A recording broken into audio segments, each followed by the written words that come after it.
अब रिवैल्यूएशन के बेस पर कुछ जो जनरल एंट्रीज हैं हम उसको डिस्कस कर लेते हैं। जैसे इस क्वेश्चन देखो लिखा है pass the entry form following admission of partner. Partner admit होता है तो इस कंडीशन में हम कौन कौन सी एंट्रीज करेंगे।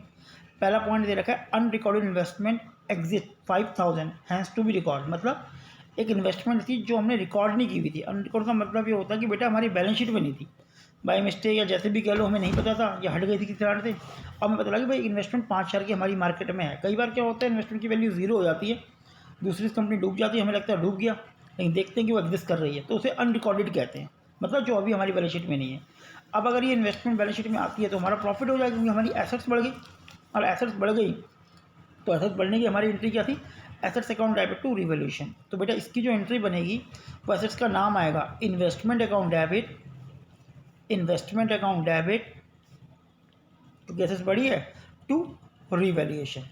रिवैल्यूएशन अकाउंट हमारा नॉर्मल अकाउंट होता है और क्योंकि प्रॉफिट है तो रिवैल्यूएशन क्रेडिट होता है, तो यहाँ पे 5000 आ जाएगा 5000।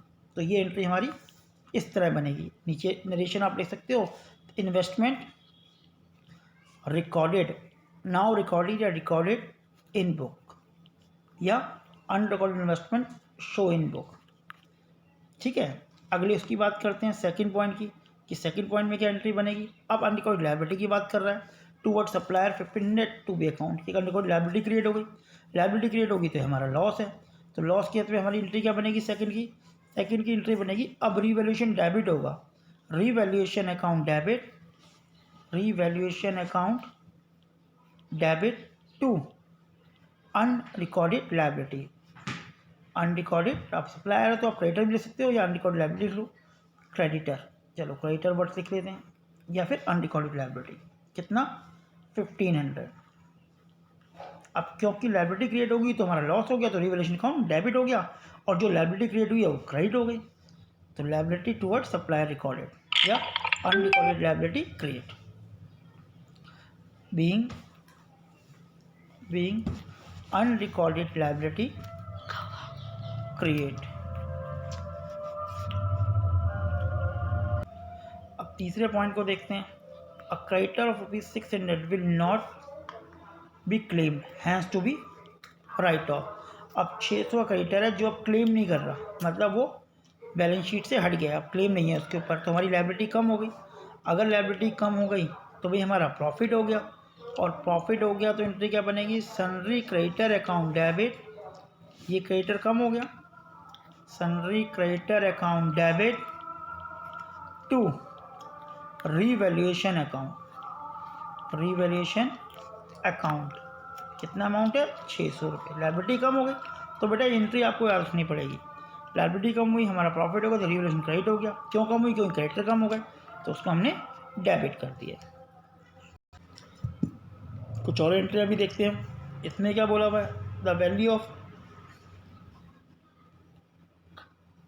अब यहाँ बोला है pass the entry for the transaction for Z X and Y who share profit 2:3 में प्रॉफिट को शेयर कर रहे हैं। अब एंट्रीज देखते हैं, जैसे the value of furniture is increase by 10,000, furniture की वैल्यू 10,000 से बढ़ गई है। अगर फर्नीचर की वैल्यू 10,000 से बढ़ गई है तो हमारी एंट्री बनेगी फर्नीचर अकाउंट डेबिट, क्योंकि एक बात ध्यान रखना बेटा, एसेट्स की वैल्यू बढ़ रही है तो प्रॉफिट है, प्रॉफिट और रिवैल्यूएशन क्रेडिट होगा, और डेबिट क्या होगा, जिससे से बढ़ रही है, तो furniture account debit to revaluation, जितने से वो वैल्यू बढ़ी है 10,000 ये एंट्री बन जाएगी। अब अगली सेकंड एंट्री की बात करते हैं एक बार। सेकंड में कह रहा है the value of furniture increase to 40,000, book value 20,000 थी, ये देखो इंक्रीज बाय 10,000 तो 10,000 से बढ़ी है, यहाँ पे 20,000 थी और 40,000 होगी, तो मतलब 20,000 बढ़ गई, तो इसमें भी सेम एंट्री बनेगी, furniture account debit to revaluation 20,000 आ जाएगा, 20,000 आ जाएगा सेकेंड एंट्री में। ठीक है, अब थर्ड एंट्री की बात करते हैं, एक करके थोड़ा कॉन्सेप्ट क्लियर हो जाएगा हमारा। थर्ड में क्या कह रहा है, book value of furniture bought up to 120%, book value कितनी थी 50,000, 50,000 से 120 अप टू मतलब इतने तक बढ़ गई, तो अल्टीमेटली 100 से ऊपर 20% बढ़ी है, तो इसका 20% निकाल लेंगे हम। तो इसका 20% अगर आप निकालते हो तो कितना आएगा, 10,000 रुपये। तो तीनों डिफरेंट एंट्री को देख लो ध्यान से, 120 का मतलब 100 से 120 हो गई, तो एक इसको निकालते कहते हैं 100 से जितनी ज़्यादा वो बढ़ी है उतनी परसेंटेज निकाल लो, वो इंक्रीज़ हुई होगी, तो 10,000 इंक्रीज़ हुई तो एंट्री वही बन जाएगी, furniture account debit to revaluation 10,000। ठीक है। फोर्थ में आते हैं, stock is undervalued by 10%। Stock को 10% अंडर वैल्यूड किया गया। अब 10% अंडर वैल्यूड किया गया, बुक वैल्यू कितनी निकली उसकी?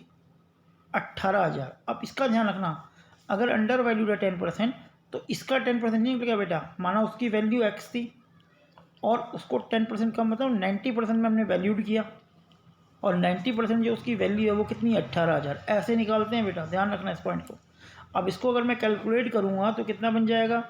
इसको 18,000 मल्टीप्लाई बाय 100 डिवाइड बाय 90, इसे कैलकुलेट करूँगा, जो मैं इनको यहाँ लाऊँगा तो ये 20,000 आ जाएगा। तो 20,000 से कितनी रह गई? 18,000। तो कितनी अंडर वैल्यूड करी है? केवल 2,000। तो 2,000 अंडर वैल्यूड का मतलब 2,000 ज़्यादा वैल्यू थी, हमने 18,000 लिखी हुई है। तो स्टॉक की वैल्यू बढ़ गई। तो स्टॉक की वैल्यू बढ़ेगी तो एंट्री बनेगी, एसेट्स की वैल्यू बढ़ने की एंट्री क्या होती है? वो एसेट्स डेबिट होती है। तो stock account debit to revaluation, कितना? 2,000 जितनी वो बढ़ी है। ठीक है, क्लियर है यहाँ तक?